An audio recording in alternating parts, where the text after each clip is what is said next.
Shout out to the customer who came up to my artist alley table at Zach Anime's winter show, recognized my little chibi at my table, and talked with me about my wish video and encouraged me to make more. This one is for you.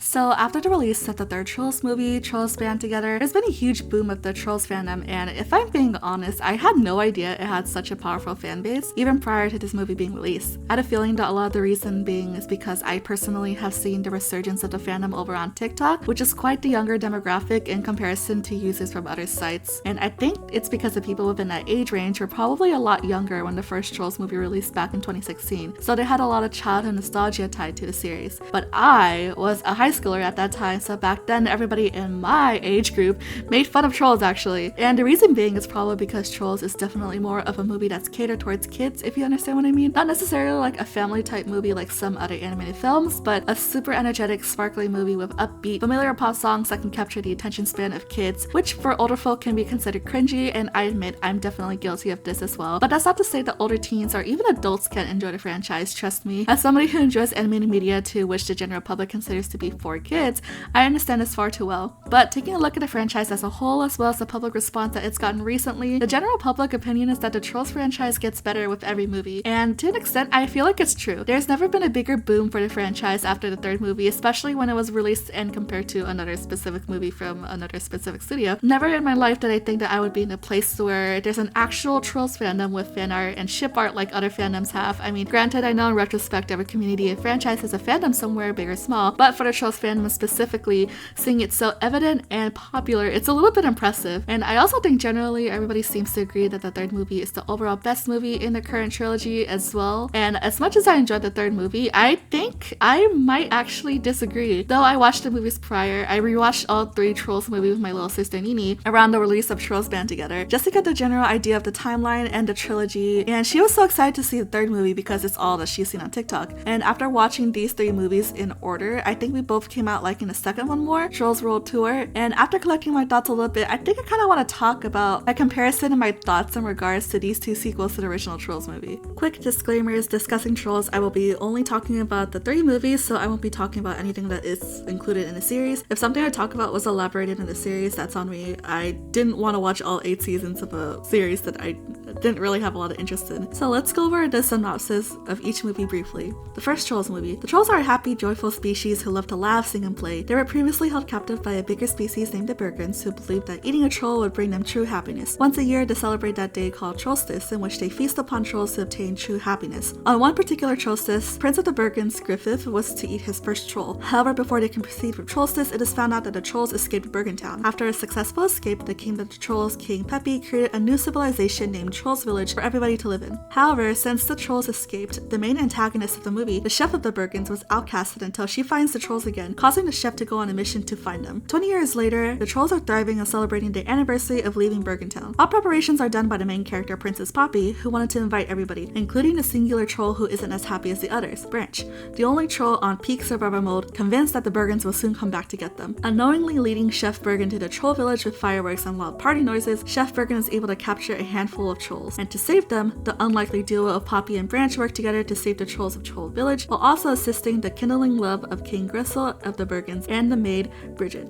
At the end of the movie, King Gristle realizes he doesn't need to eat a troll to have true happiness, and the Bergens stop eating the trolls altogether. Poppy also becomes queen of the Troll Village. In Trolls 2, Trolls World Tour, as the newly established queen, Poppy does her best to familiarize herself with the duties as a good queen. She soon gets a letter from Queen Barb of the Hard Rock Trolls, who wants Poppy to bring her string to unite the trolls. It is then revealed that there are multiple different types of trolls, each having a string of a magical lyre that represents different music genres, the genres being techno, funk, classical, country, hard rock, and pop, with Troll Village, as we know, being the pop trolls. Poppy is ecstatic of the idea of uniting the troll clans. However, what she doesn't know is that Queen Barb plans to unite all the trolls under one nation, Hard Rock. With her fellow rock trolls, Barb carries out her world domination plan by going to each tribe's home and stealing their string. Initially going out to meet Barb, Poppy sets off on a journey with Branch, along with Biggie and Mr. Dinkle, goes to help stop the rock trolls and Barb from stealing the pop string as well as harming the other clans. The movie ends with Barb collecting all the strings on her guitar, but Poppy destroying it at the end of the climax, causing the world to go silent. But the Funk brothers Cooper and Prince D start creating a rhythm to help the trolls realize that music is all in their hearts and they all get united in the end. Trolls 3. Trolls band together. The movie starts with a flashback of Little Branch with his older brothers in their old band Brozone. They are preparing for their first performance on their tour, to which they are pressured to be perfect by their oldest brother and leader, John Dory, who aims to hit the perfect family harmony within their song. During the performance, the brothers fail to complete the perfect family harmony and the concert is ruined, causing all of Branch's older brothers to disperse and leave Branch alone to watch over their grandma. The movie then transitions to present day, in which Branch is reminiscing about the past before he and Poppy go to King Gristle and Bridget's wedding. The wedding has crashed, however, when John Dory comes back to find Branch in order to band their brothers back together to save their brother Floyd, who is being held captive by Mount Raging superstars Velvet and Veneer, using his musical talent to enhance their singing abilities. There, Poppy and Branch go with John Dory to unite all the brothers of Brozone. But what was unexpected with finding one of Branch's brothers, Clay, they also find Poppy's long-lost sister, Viva. The movie ends with all the parties of the main cast joining together to perform the perfect family harmony to free Floyd and the other Brozone members who were previously captured in Diamonds, as well as Velvet and Veneer being arrested. The families all reunite within the end of the movie. When it comes to sequels and continuations, sometimes I like to really think about a good continuity and how it benefits the original story. Even though I know oftentimes sequels happen for those movies because of the success of the predecessor, I like to look at it in the creative sense on how well a team does when exploring their sequel. How's the current world building of the universe? Are the stories unfinished that can be focused on within the next sequel? Are there character arcs that can be elaborated on? With Trolls World Tour, they expanded on the world of Troll Kingdom and explored regions beyond the two settings of the first film, Bergentown and Troll Village, revealing that there are different types of trolls for the different genres of music. I personally think it is a very good expansion of the Trolls universe, even though there's a little bit of questioning about the different subgenres of the trolls, such as the K-pop trolls basically being pop trolls but singing in Korean instead of English, so are they not the same? Like, in the medley Poppy, Branch, and Biggie sang for the country trolls, Poppy literally sings Gangnam Style, which is K-pop, but I digress. It's a really great way in elaborating how music is essential to the trolls in their own universe, as well as indicating a little bit of the reason why our main cast always sings these happy, upbeat songs. And I think compared to the other two movies, in my opinion, the flow of the story, the character arcs, the constant threat of Queen Barb being established since the first scenes in the movie, and the overall messages that it has makes it pretty enjoyable. And here are a couple things about it which really boosted my opinion of it. Diving a little bit into what I enjoy is the obvious topics of revisionist history and cultural erasure that was displayed, which arguably is one of the best and better attempts at displaying allegories of racism and oppression. Within a discussion of this topic in the movie, I think it's really easy for people to jump and call it too deep for children's media, but I think it's such an important message as something that everybody can learn. It's a reflection of real life events and history that has happened to oppressed communities, the victors being able to write their glories while brushing off any horrendous crimes that has been committed. And I don't want to dive too deeply into this specific topic, seeing it's such a deep, nuanced topic that can't really be fit into a video about trolls, but I feel like the specific scenario with Poppy finding out the truth behind a pop troll's history, it can only be related to the equivalent of me finding out that the saturated family-friendly version of the United States history that I learned back in elementary school was different than the history that I discovered when I studied more in high school as well as college. And overall, I think it's a really good commentary on both real-life oppression, but also the history of music and how pop oversaturates the music industry by taking advantage of genres created mostly by people of color. But again, it's a topic that requires a lot more research and probably a little too serious for a franchise like Trolls, who probably didn't mean to touch too deeply amongst these topics. But I wanted to end this topic with the quote that was said by King Quincy once Poppy tries to believe that they should all be united and claims that all trolls are one and the same. Denying our differences is denying who we are. And as an optimistic troll, Poppy had the idea that all trolls are the same, all lovers of music. It's a similar unintentional parallel to Barb, who wants to unite the trolls, all being the same under rock. But insinuating everybody is the same is to dismiss all the differences that makes the trolls unique. Their different appearances, musical style, the way that they express themselves is what makes them who they are, and throughout the movie, Poppy is able to realize this. And speaking of Poppy,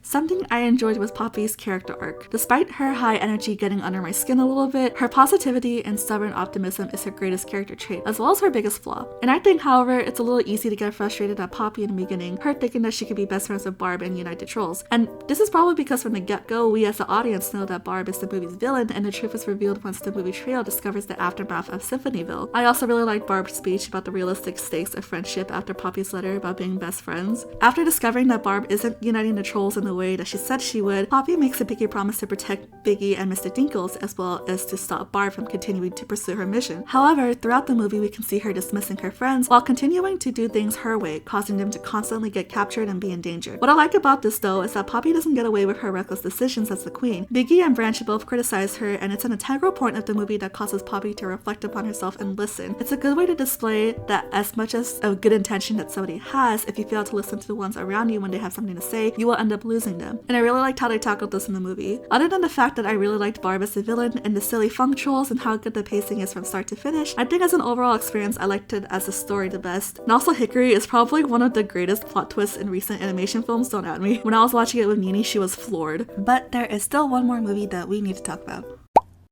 As much as I enjoyed Trolls 3, there's a lot of little things that kind of bugged me in a sense of their continuity of their fictional universe, and it actually opens a lot more questions that haven't been answered and introduces a lot of things that weren't allowed to be elaborated. Initially, the setting has been placed in Troll Kingdom, a universe where there are only trolls and the Bergens. However, many new species in the world are introduced in this movie, such as the Outrageans, Vacationers, and Crimp. And it actually seems like it was initially going to be focused on still the trolls and the Bergens, saying that the concept arts for Velvet and Veneer were actually those of Bergens, who wanted singing careers profited off of the talent of the trolls despite them being currently at peace with one another. And I admit, seeing the clips go around online of Velvet and Veneer, I was shocked that they were actually from Trolls and not another separate movie franchise because of how out of place that they were to me. However, it seems like the writers and the designers were trying to change the world to be made up of old toys just like the trolls. After all, the Outrageans resemble Betty Spaghetti dolls, while the Vacationers resemble the Muppets. Though I have no problem with these species being introduced, my main question is to why it wasn't questioned within the main cast. In Trolls World Tour, Poppy and the others were surprised that there were other trolls just like them, but nobody in Trolls Band Together was surprised that there were other species aside from trolls and the Bergens. With the topic of continuity, I wanted to go into the topic of introducing long-lost siblings. Not gonna lie, I think this is a trope where it can be done really right or really wrong, and with Trolls Band Together, it actually have examples of both. And to help me explain why the introduction of siblings do and do not work, I have my own sibling Nini to help explain this. Take it away, Nini. Okay guys, so when it comes to adding new family members on characters that you already gotten to know for the past two movies, you gotta think about the past that was already given to them. And thinking about the past of our two main characters, Poppy and Branch, making them have long lost siblings worked for Branch but not so for Poppy. For Branch, the only thing we know about his past was when he explained that his grandma has gotten eaten as a kid. But when Trolls Band Together introduced all of Branch's older brothers, we were able to see these events with Brozone that led up to Branch's past. Most of Branch's older brothers, if not all of them, looked to be adults and not only took care of their grandma, but also baby Branch. But when they left, Branch was all alone to be the only one to take care for his grandma, which makes sense and so added reason onto why Branch is the way that he is today, and also explains the bigger effect that losing his last family member, his grandma, could have had on him. In Poppy's case though, we already saw her past in the first moments of the first movie, where King Peppy helped the trolls escape Bergentown. We can already see that with their immediate family, it's only King Peppy and Princess Poppy. No hints with there being any other family members. This is backed up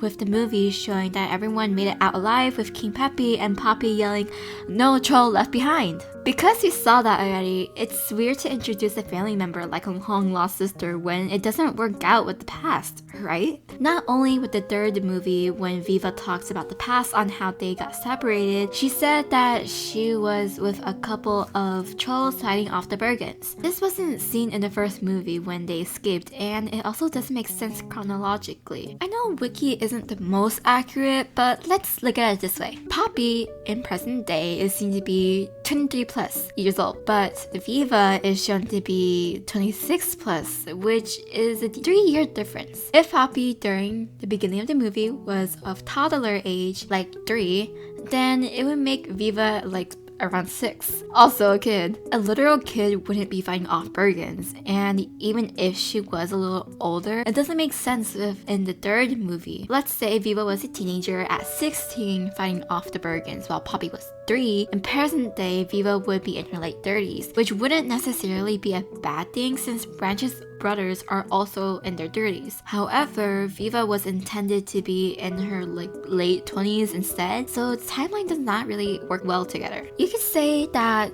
the trolls grew up differently when compared to humans, like how Tiny Diamond is only a month old in the third movie and can speak fluently right out of Guy Diamond's hair. But if we were to think Viva would grow up similarly to how Poppy grew up. Then she would still have a toddler tendencies if she were 6 years old in the Bergentown's escape. Something that could potentially work better is if Viva was Poppy's mom instead. It would explain why they're so similar upon first meeting one another and help explain the massive age difference within the backstory. It will also signify how easy it would be for Viva to make and run a society of her own using the experience of queen duties back when she was with the trolls of the village. Although, Guy Diamond kind of popped baby Diamond out of his hair for no reason without a mom, but you can see with the other trolls out there are parents, so I mean technically it does work if Viva was Poppy's mom. But yeah, that's all for me. Thanks, Nini. There are other small things that bothered me too within the movie, like how they never elaborated why exactly the perfect family harmony was the only thing that was able to bring diamonds, or how there was never a scene in which Poppy tells Branch the truth behind the family harmony. When he said that Poppy said something earlier, we don't have to be perfect to be in harmony. When did she say that? Unless I missed it, I never recalled a moment where Poppy has ever said that, and I don't think it would be a hard thing to implement if it was supposed to be dialogue that she was supposed to say to Branch. It's more examples of convenient storytelling versus showing. Anyways, that's not to say that I didn't enjoy Trolls Band Together, and if anything, if I were to choose any one of them to rewatch, it would be this one, because I think it's the most fun. The music in this one is really strong, especially the originals like Perfect, Watch Me Work, and Better Place. Until now, the songs still play within this household. The cast in this movie is a lot more memorable to me compared to the other side characters of Troll Village. Within both the first and second movie, they introduce a lot of side characters, especially those who reside within Troll Village, like Poppy's friends, for example, Satin Chanel, Guy Diamond, Biggie, Mr. Dinkles, etc. But other than Cooper, none of these characters actually had anything going for them aside from their gimmicks and comedy relief, since they never actually had the screen time for it. However, with the focus being on a more smaller cast with outstanding personalities and more screen time, it allows the viewers to get more attached to said characters. I appreciate the focus of all of Branch's brothers, who are all unique in their own way, each being completely different from one another after they separated, and although I have criticisms of Viva's character, I do like her a lot. I really like how her optimism is similar to Poppy's, but different enough in a sense where it's kind of like a coping mechanism for her, hiding her internal feelings about her past. I also really liked how it took her a little bit to warm up to the idea of joining Poppy on her journey after meeting Bridget versus immediately joining the group, since that's very easy to do in movies like this. Velvet and Veneer are also really great villains, though I know within fandom spaces, Veneer gets more favoritism for being painted as the sympathetic one. Since the desire to be famous is strong for Velvet, I like how unapologetic both of them are, even when Veneer had his doubts. The backstories aren't really sad, and it's all based off of greed and desire, which is quite refreshing. And Crimp, I love Crimp actually. I see so many people hate her, and it's funny to see her compared to characters like Mina from Sing or whatever, but she was truly a victim free, my girl. Overall, my final thoughts and conclusion about this topic is it's the Trolls movie. They're just Trolls movies. It's not that serious, but it was a lot of fun to write this anyways. I personally think Trolls World Tour is the better written one, but Trolls Band Together is the most enjoyable and would be the one that I would go to for background audio. The first movie is not a personal favorite, but its origins for great memes will always be hilarious. I'm not! Why won't you sing? Because singing killed my grandma, okay? Until next time.